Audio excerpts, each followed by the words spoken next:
He moves through the death. He moves through the death and decay of the void. He doesn't remember his name. Everything's a blur. He feels pain in his stomach, in his arms, in his veins. He needs to find one of those flowers. The nectar, the sweet serum that gives strength. Strength for what? He remembers. The killers. Experimenting on them. Why? Why was he experimenting on them? He doesn't remember. He caused a lot of suffering, but he doesn't feel remorse. He doesn't even know if he should feel remorse. He doesn't feel anything but an ache in the pit of his stomach for power. He has flashes of the doctor, his screams, his agony, turning the tables on him, experimenting on him like he had done with so many others. Where? Not here. Somewhere else. Another world. All of these survivors, marooned from other worlds. How does he know this? He doesn't remember.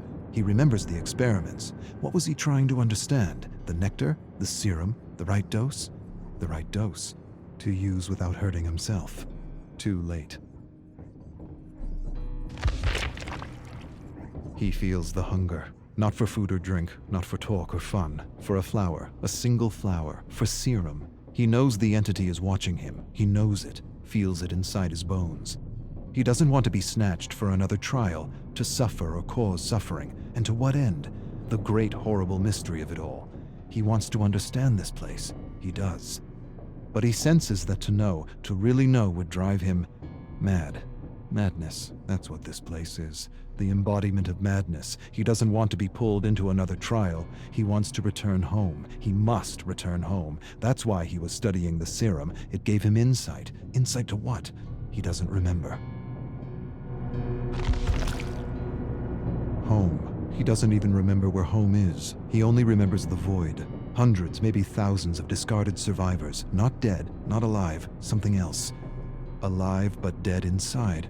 Burnt, emotionless. Useless to the entity. He remembers rising from the void, finding a flower. Had this flower been his salvation? Had the flower been his way out? He falls to his knees and shouts at the abyss, and the abyss answers with silence. The silence is so deafening it hurts. He buckles over, climbs to his knees. He needs serum. He's lost. He doesn't know where he is. He sees things like tentacles reaching out for him from the fog, and he knows they're not real. None of it is. He's losing his mind if he hasn't lost it already. His eyes play tricks on him. He sees giant, nameless creatures looming over him. Doesn't matter. They're not real. None of it is. His hunger confuses him, oppresses him. He'd do anything for that feeling again. Anything. Even return to the trials. He would. He'd rip survivors and killers apart, limb from limb, for that feeling again. He begins to mumble words, a promise. One flower, and I will do anything.